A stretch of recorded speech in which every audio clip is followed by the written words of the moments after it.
Всех приветствую на канале. Как я и обещал, пора нам разобрать действительно народный объектив, портретный 135 мм. Он не нуждается в представлении, это Юпитер 37А. Здесь будет версия MC и будет классическая с однослойным просветлением. Буду разбирать я эту и потом уже не на камеру. В принципе, они практически один в один, а может быть и вообще один в один. Этот я разберу уже не на камеру, потому что это намного проще. А вот этот, который и не так жалко, буду разбирать. Мало ли, что я с ним сделаю. Надеюсь, ничего. Но как бы то ни было. Цена этого была 4000, потому что сейчас они даже еще дороже. И очень тяжело найти. Цену ниже я просто... Это был мне подарок на день рождения. И просто я взял и выбрал. Его состояние, оно в отличном состоянии, практически идеальный. Но есть одно но. Он неправильно собран и у него нет бесконечности. Когда я взял этот и их сравнил, видно, что у него геликоид собран неправильно. Правильная позиция это вот это. Поэтому с мультипросветлением я буду возиться позже. А этот я взял на барахолке у нас в городе. Цена его была 1800. Это, я считаю, отличная цена. За такую цену уже вряд ли можно где-то так просто его найти. У него есть и минусы. Внешнее состояние, он весь в плесени. Запах от него идет такой, что, конечно, все это нужно будет вычищать. И у него есть еще и любопытная история. Он внутри весь в пятнах. Скорее всего, это плесень. Вот такой он весь в пятнышках. Будем это дело все чистить. Он даже смазан и отлично крутится. Линзы у него полностью в порядке. Это самое главное. То есть за 1800 все отлично у него крутится. Немножко поскрипывают, есть, конечно. Но вообще, в принципе, можно работать. Но нужно его разобрать, научиться его разбирать. Я никогда ничего не делал. Еще вот подобного именно с 37-м. И линзы у него в идеале. Здесь все тоже крутится. Предустановка у него вся работает, все у него четко. Этот объектив, он выдает действительно классную картинку и резкую, и он более светлый. Здесь еще есть и мультипросветление. И были у меня такие, ну не то что споры, обсуждения, все-таки какой лучше, 11 или 37. Но слушайте, мне кажется, этот на порядок лучше, качественней. Вопрос в атмосферности, да, потому что вот особенно если снимать кино. Ты со стороны себя видел? У тебя синяки под глазами. Когда ты спал в последний раз? Слушай, я и не помню. Так, может, стоит пойти и хорошенько выспаться, а там уже веселее станет. Как ты считаешь? Выспаться? Слушай, а может, ты и права. Блин, я реально не помню, когда я последний раз спал. Или где-то уходить в творчество, там некие вот эти косяки, то есть эти засветы, пересветы, всевозможные зайцы, блики, где-то какая-то вот такая несовершенство, оно является плюсом, там где есть творчество, там где есть поиск нового. То же самое в кино. Там тебе кристальная картинка, с одной стороны она тебе нужна, с другой стороны тебе потом стилизовать это нужно на посте. Тебе нужно там добавлять какие-то, опять же, те же блики, те же какую-то пленочность, значит, тебе нужно резкость убирать на посте, тебе нужно добавлять какой-нибудь вот мыльности слегка, какой-нибудь дымки, ну потому что вот эта кристальная чистота, стерильность ее называют, вот это вот точное понятие появилось в интернете, это стерильность, когда картинка стерильная, и именно из-за этого вот гоняются за этими объективами, и так как я эту тему постоянно изучаю, цены на них все выше, выше, выше, выше, на все советские мануальные объективы цены все выше и безумнее. И вы не представляете на самом деле, сколько этих объективов уходит за бугор. То есть это прям вообще история там на eBay, на сайтах, там вот все уходит туда, потому что посмотрите, сколько обзоров на эти объективы, не только на эти, на старые советские мануальные объективы, просто посмотрите англоязычные и не только обзоры, разборы и там какие-то там фото и прочие фишки именно англоязычные на ютубе. И вы видите, что за ними гоняются не только здесь. Может быть, вообще, я, конечно, не конспиролог, но здесь их выкупают и просто продают за большие деньги, спускают вот туда вот за бугор. То есть в другие страны. Это, конечно, очень печально, потому что мы, ну, я не знаю, может быть, звучит слишком так консервативно, но мы продаем свою историю. Ну вот я по-другому назвать это не могу. Поэтому если у вас есть возможность где-то купить в хорошем состоянии и сохранить эти объективы, не только эти, все советские объективы, то, чем я занимаюсь, берите это вот, берите, покупайте, сохраняйте, а пусть это останется, ну не вам, так я не знаю, детям, внукам, или если вы этим занимаетесь, сохраняйте, потому что вот это все, этого всего не будет. Еще, я не знаю, 5 лет, и этого всего просто не будет. А то, что выпускается сейчас, это прям, даже не буду говорить, особенно так, как оно стоит. Это просто, я не знаю, в более современных корпусах объективы 50-х годов. И это продается там за 40-50 тысяч. Вы, блин, издеваетесь, ребята? Ну, даже не смешно. Поэтому, если у вас есть возможность, вот я тоже этим занимаюсь и снимаю, сохраняйте. Кроме этого, вот вчера у меня этот объектив, я как-то его неправильно поставил, он у меня скатился на плитку, ну, где-то с 1,5-метровой высоты, ну, где-то 1,5 там 1,20 м, вот высота стола. И ничего. Понятно, если бы он бахнулся уголком, скорее всего, бы смялось, но ему вообще ничего. Это вечные объективы, главное это как-то, ну, немножко хранить. Приступаем к разборке этого объектива. Итак, погнали. Действуем классически, мы отделяем узел геликоида от узла линзоблока и диафрагмы. Я не понимаю, почему вот, ну, видимо, какие-то, я человек системный, есть люди не системные, они здесь там кусочек открутили, там кусочек открутили, все начинает рассыпаться, у тебя нет никакой системы, ты вместо того, чтобы работать отдельно с узлом геликоида и полностью его разобрать, отмыть, собрать, четко и правильно. Ты начинаешь там кусочек, здесь кусочек. Ну, я считаю, это не то, что там неправильно, это возможно, но это не так грамотно. Поэтому нам нужно по классике, я считаю, самая это оптимальная тема, это отделить геликоид от узла линзоблока диафрагмы. В этом объективе схожая история, как Industar LZ. Вот у нас есть кольцо затяжное, оно соединяет. Вот мы его здесь инструментом подденем, и у нас все спокойно разъединится. Будьте внимательны, там есть штырек, он может выпасть, очень маленький, я его покажу. Откручиваем. Я уже немножко сорвал, возможно, у вас это может быть туго. И здесь уже дальше просто пальцем. И выкручиваем до конца. Вот наше кольцо. И теперь мы просто берем, будьте внимательны, может выпасть этот штырек. Просто берем и аккуратно разъединяем узел, линзоблок, диафрагма. Будьте внимательны, здесь очень много, по крайней мере в моей версии, очень много колечек юстировочных. И большой, и прокладочки еще тоненькие. Не потеряйте. В сторону. Здесь у нас наш узел геликоида. К нему будем отдельно подходить. И вот он, наш штырек. Он продевается туда. И он потом состыковывается вот с этой канавкой.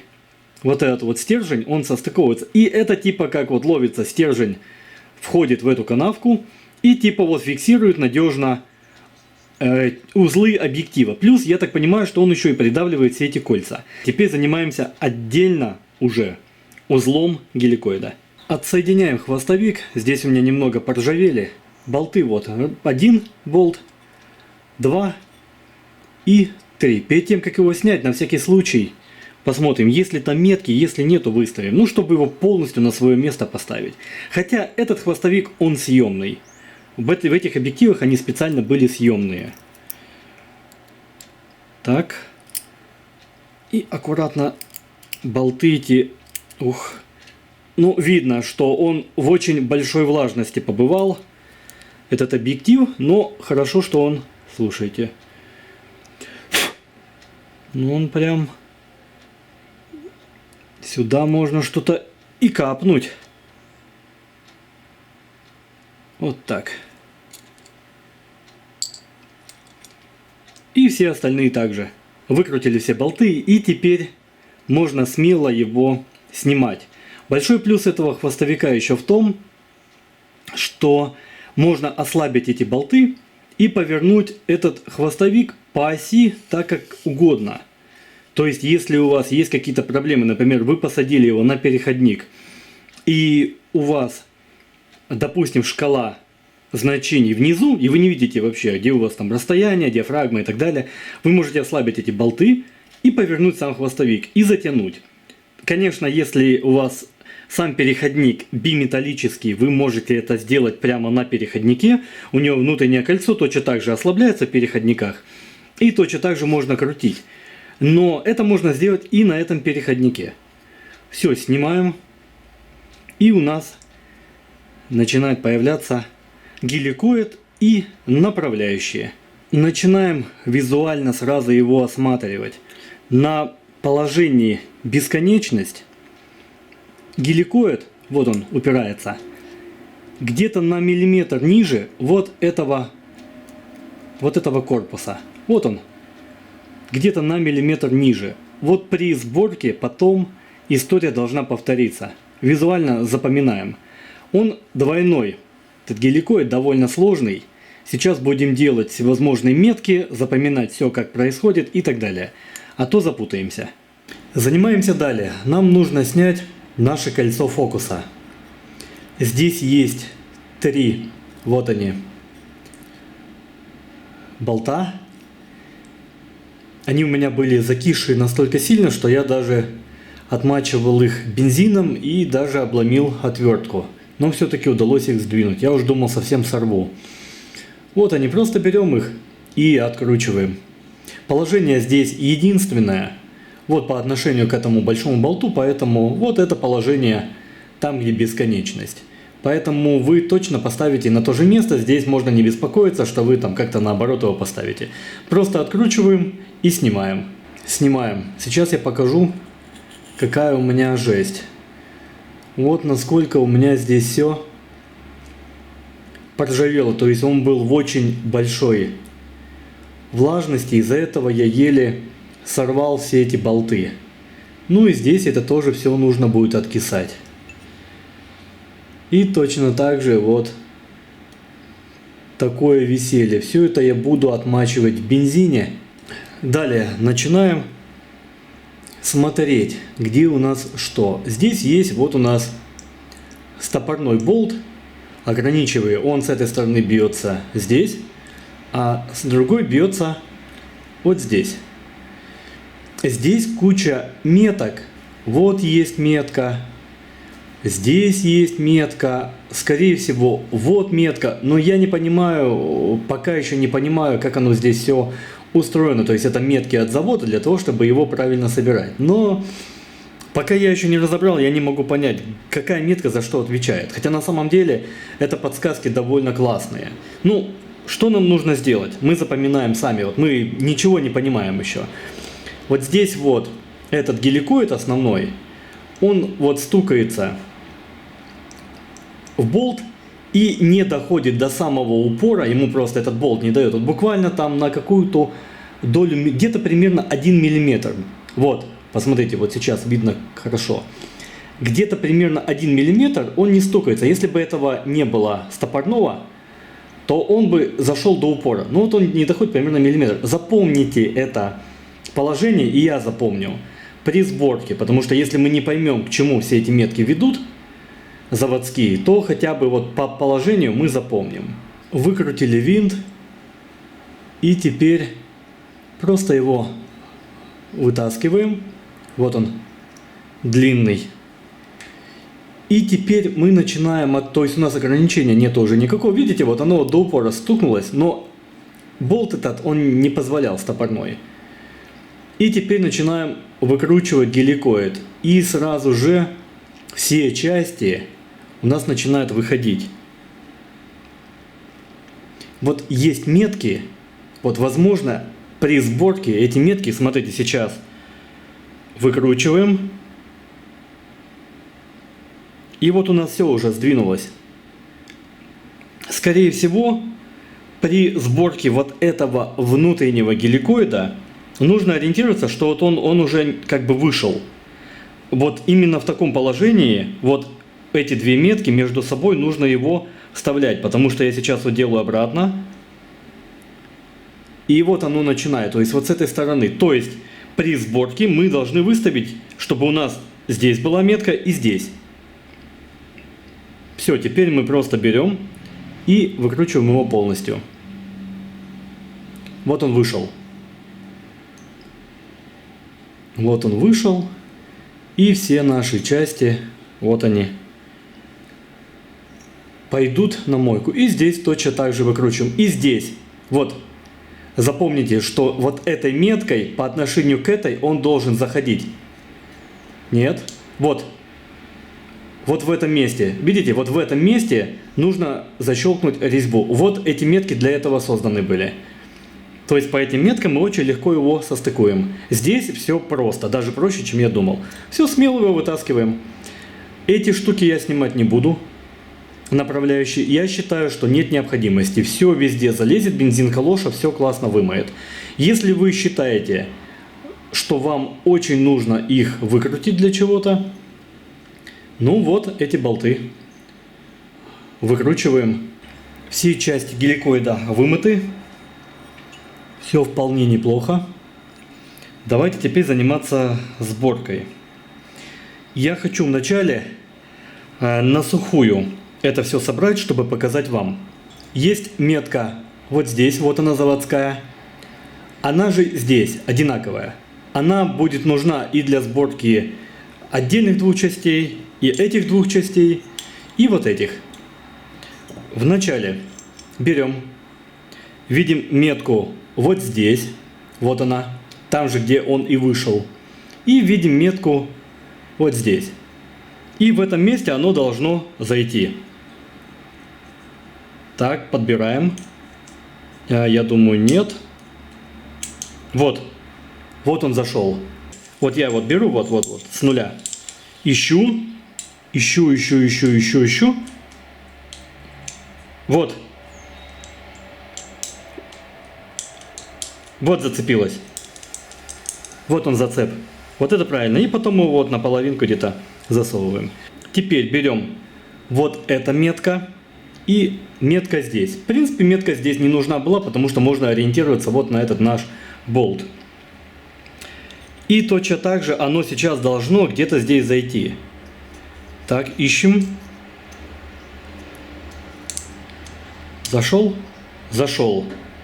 И если там на какой-то шаг не угадали, ну немножко нужно поиграться. Теперь начинаем вот заводить вот так тоже наполовину. И у нас вот эта метка оказалась здесь. Теперь нам нужно между собой состыковать все вот эти три части. Но вы помните, что здесь пазы. И вот это вот нужно всегда держать так, чтобы оно зашло потом в пазы. Вот немножко двигаем. Нет, не заходит. Нам нужно сделать так, чтобы оно зашло в пазы. Здесь надо немножко поиграться. Вот эти части между собой подвигать. Вот.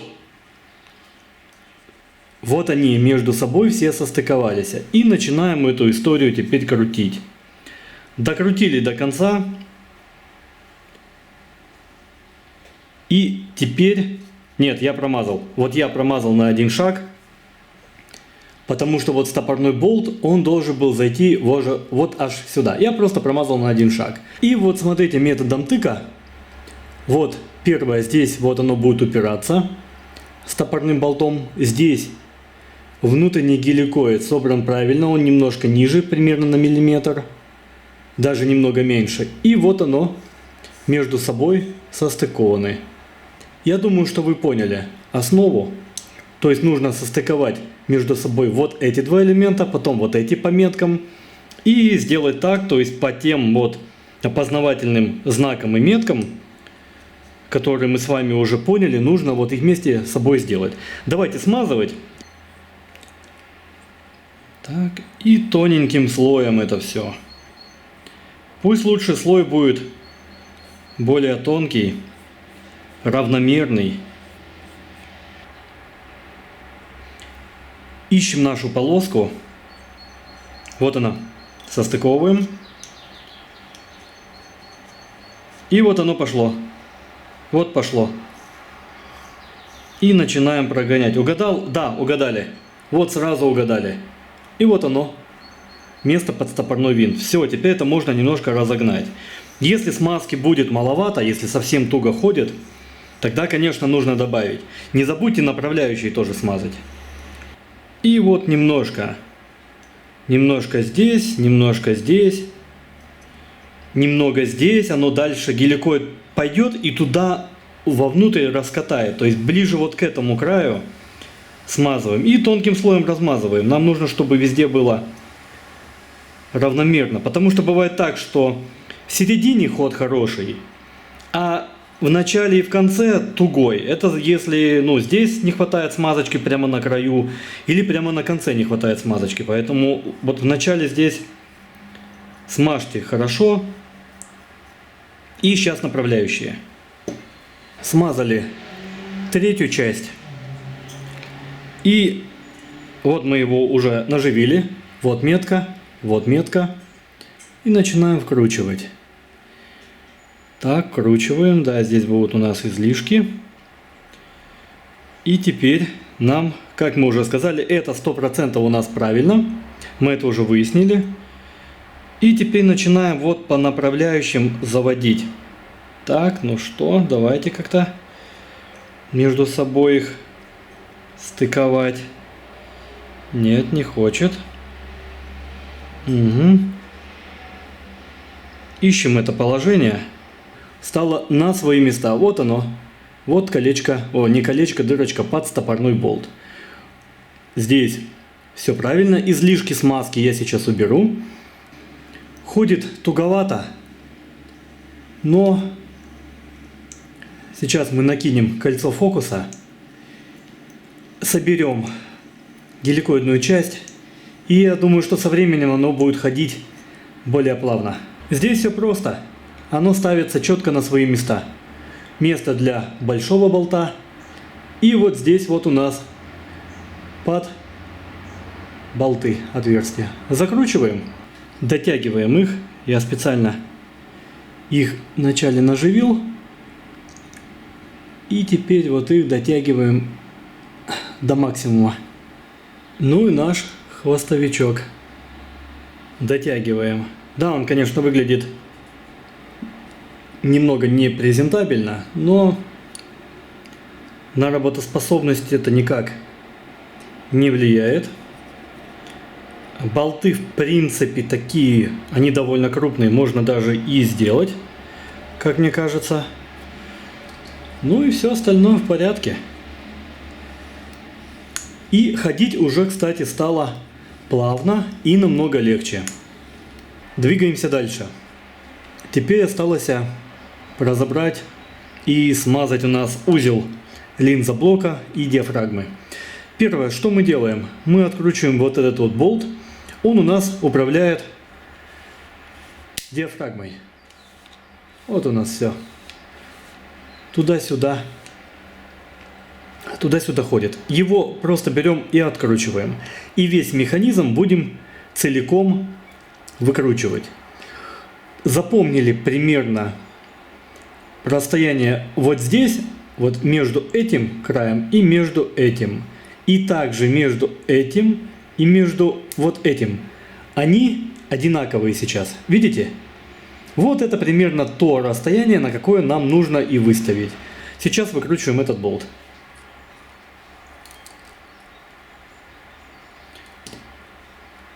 Так, выкрутили. И теперь мы ее выкручиваем целиком. Что нужно сделать? У нас есть вот здесь вместо болта вот такая вот, я даже не знаю, как это назвать, но она входит вот в этот паз. Зажимаем.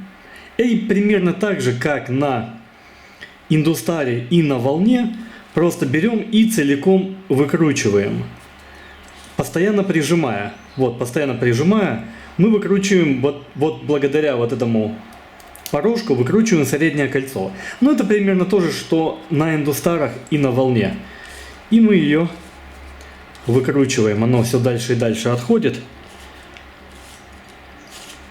Вот так.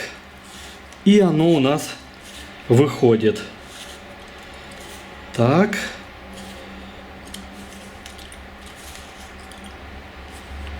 И вот оно у нас.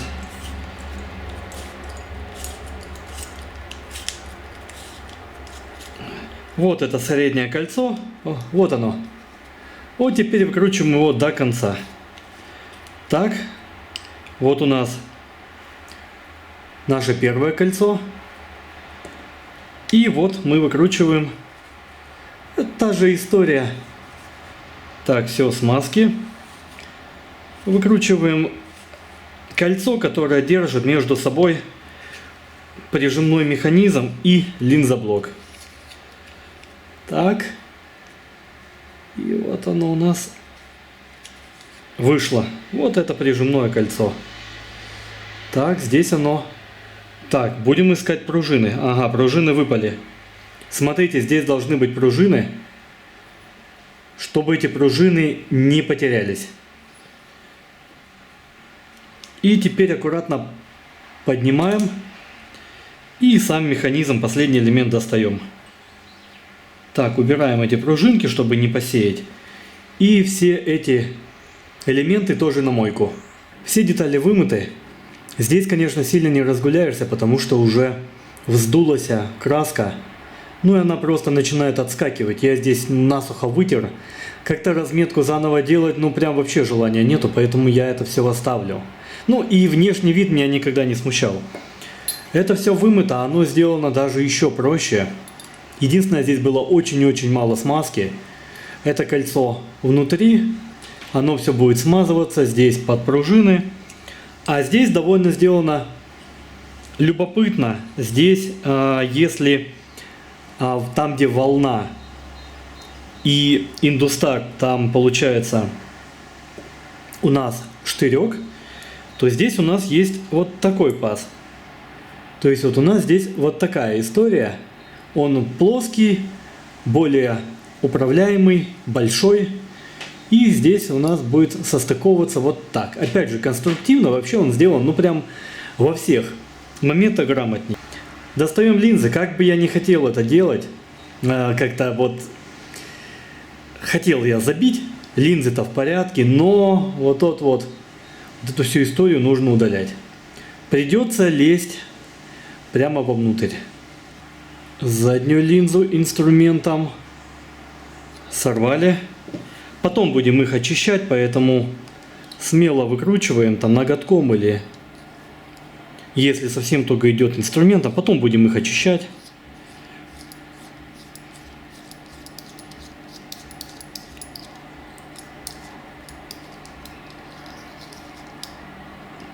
Так, есть.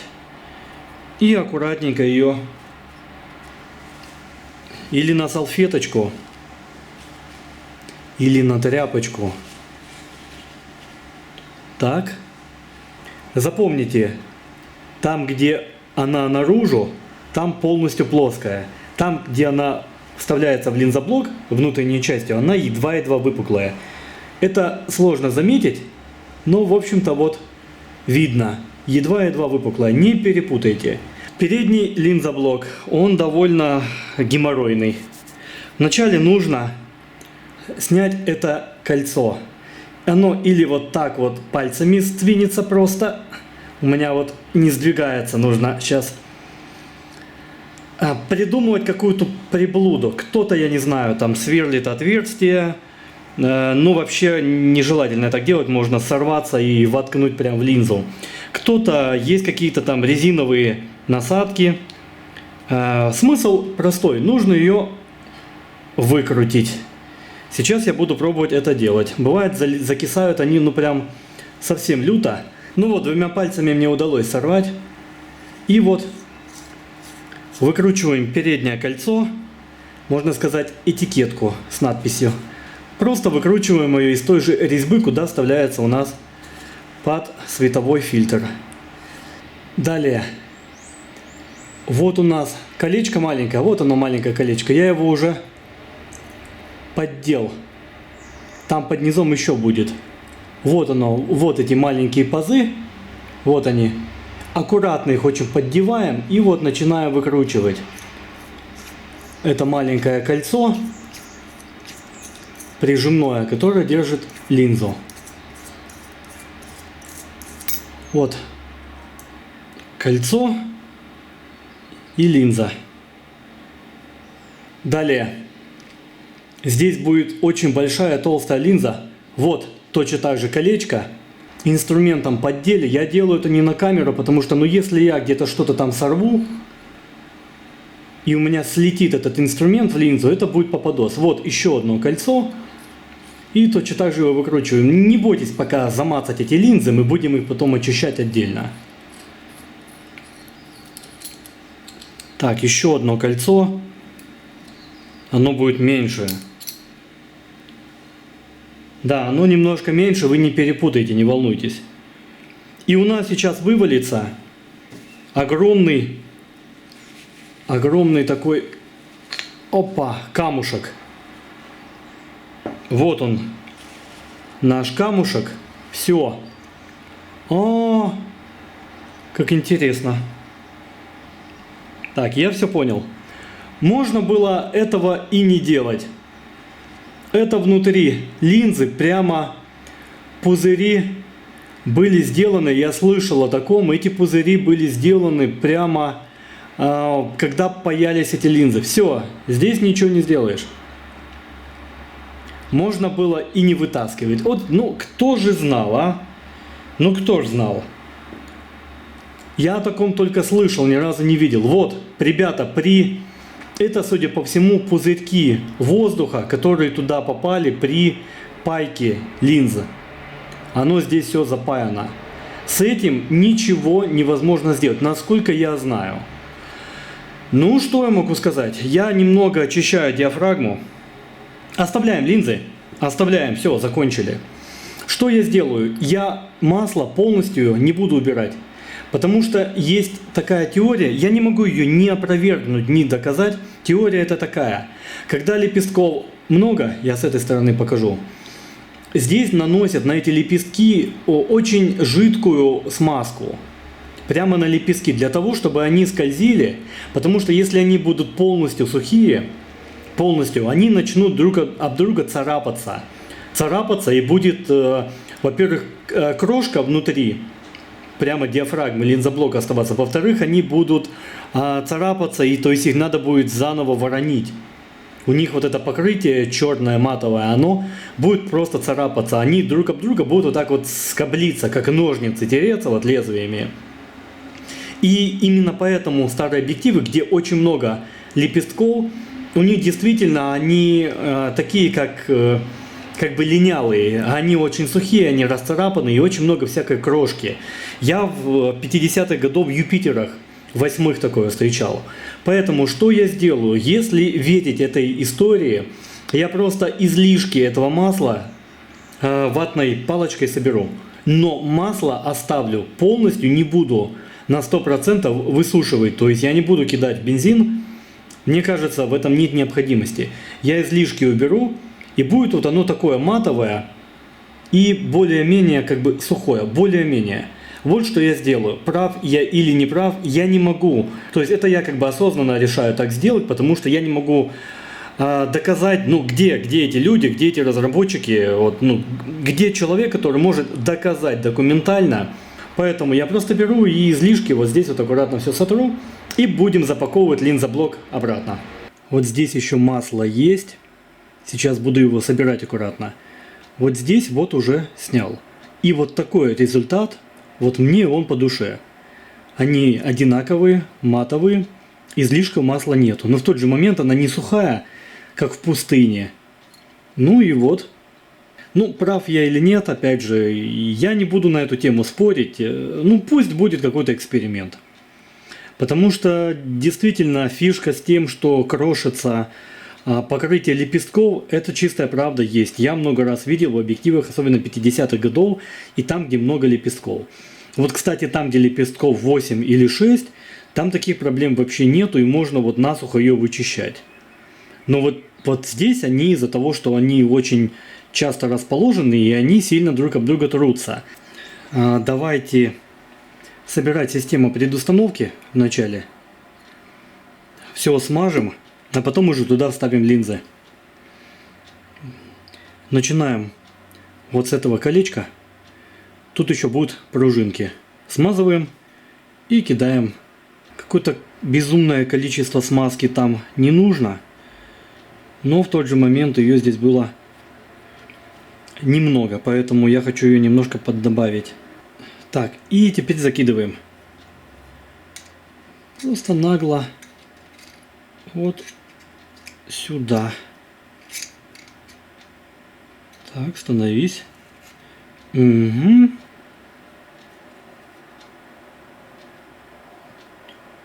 Так. Есть. Теперь вставляем пружинки. Все смазали.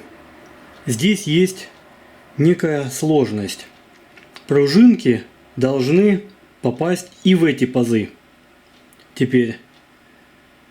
То есть, с одной стороны, оно, конечно, встанет сейчас очень легко. С другой стороны, нужно будет теперь ловить эти пружинки еще и с этой стороны. Ну, сейчас будем пробовать. Итак, я это сделал. Немножко провозился. Как это сделать лучше? Вот вы как выкручивали вместе с обоймой, которая крутит диафрагму. Вот здесь вот болтика не хватает. И как мы выкручивали, вот так лучше и вкручивать.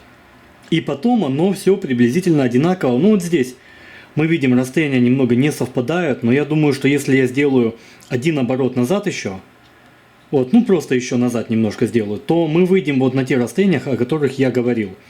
То есть это вот расстояние здесь и здесь. На самом деле вообще нет никакой в этом проблемы, потому что, ну, немножко сильнее прижата эта обойма. Здесь точно так же встанет болтик и будет замечательно крутить диафрагму. Вот так самый лучший вариант, потому что пытаться, оно постоянно соскакивает, все вылетает, пружины вылетают, они должны быть с обеих сторон, вы видели в этих гнездах. Тут еще геморрой. Как только я это накрутил, я, получается, с двух сторон придавил, вначале придавил вот этой вот обоймой и надавил, нажал. И несколько раз провернул. А потом уже, как только оно наживилось, тогда вот я уже придавил эту обойму. Вот, назад ее придавил. И вот тогда оно все начало идти. Потому что до этого оно все вылетало. Попробуйте вот с этой обоймой, которая вот здесь болтика не хватает, и будет двигать диафрагму. Вот этот вот метод более-менее адекватный. Я пока оставлю вот так. Получается, ну вот один оборот назад сделать вот этой обоймы. И она станет на свое место. И будут вот эти вот расстояния одинаковые, ну, о которых мы говорили в начале. Но мне кажется, и без этого проблем никаких, потому что юстировочные кольца, они упираются вот в эту часть. И значит, никаких перекосов объектива там и где-то что-то там торчать, не торчать, ничего этого не будет, все в порядке. И все будет крутиться, вертеться, нигде не пережмет там, ну, то есть, как бы я думаю, что в этом проблемы нет никакой. Если потом я пойму, что есть какие-то проблемы от того, что вот эта вот обойма немного зашла сильнее, то тогда я перекручу. Ну вот расстояние одинаковое. Что я сделал? Я выкрутил эти два винтика и просто эту обойму сделал на один круг назад. И вот мы вышли на те расстояния. Все крутится хорошо. Остатки масла будут появляться и дальше, но я решил их оставить. И самое, кстати, занятное, что вот та фишка, люди говорили о том, что они ржавеют, из-за этого они в масле. Вот, оно же все ржавое, то есть масло, оно ржавое. Особенно в такой влаге побывал этот объектив, и поэтому я решаю масло оставить. Ну да, будет оно там, не знаю, там ловить зайцев сильнее. Ну давайте вначале попробуем поработать, а потом уже будет видно. Линзы просто соберу для скорости, то есть немножко их приведу в порядок, они, в общем-то, практически чистые. Их для скорости, ну, вы видели, как они снимаются. Для того, чтобы их очень аккуратно посадить, на камеру это не буду делать, потому что очень маленькие колечки, линза открытая, она такая, ну, прям опасно. Если я буду делать это на камеру и буду смотреть в экран, ну, слетит инструмент и минус линза. Я сделаю это не на камеру и уже будем собирать вместе с вами финально все части. По поводу вот этого пальчика. Если у меня не получится его вставить, то не хочет прямо идеально становиться на свое место. И я вам рекомендую, забейте на него болт. Он вообще не имеет никакого там принципиального значения. Просто выставляйте, как, например, в Волне или в Индустаре LZ. Просто выставляйте шкалы соответственно, ну, чтобы они все в одну линию были, правильные обозначения. И затягиваете прижимной вот этой вот шайбой, этим колечком. И все у вас будет держаться намертво. Сразу снимаю с 8, потому что сейчас полдень и вообще ничего не видно. И свет настолько ужасный. Витрюган лупит, но прям вообще не повезло со светом, поздновато вышли.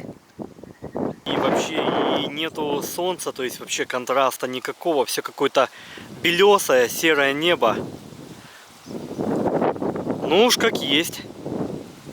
Сейчас я вообще попадаю, не понимаю по пикингу. Ну вот вроде попал, да. Ну посмотри в камеру. Я тебя не фоткаю, я видео снимаю. Свет жуткий.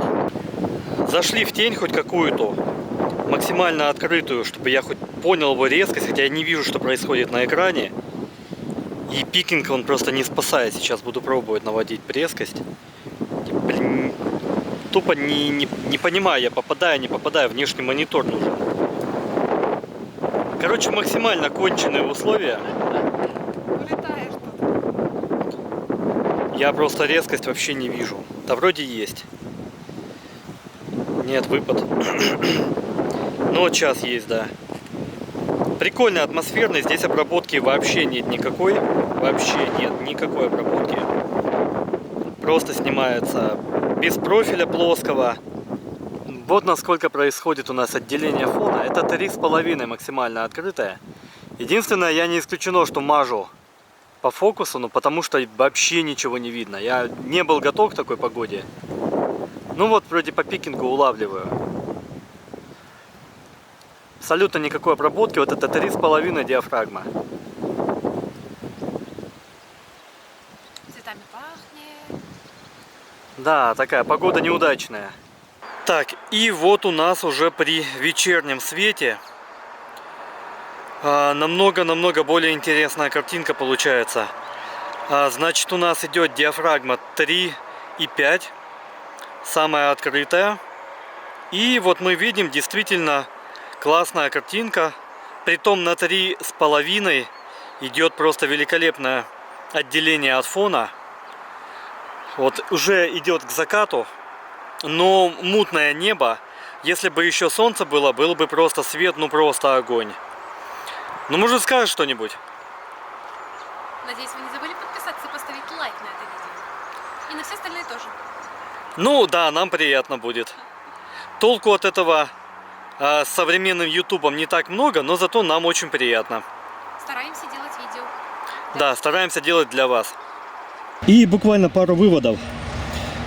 Действительно, был ужасный свет, абсолютно нерабочие условия. По-хорошему не надо работать при таких условиях.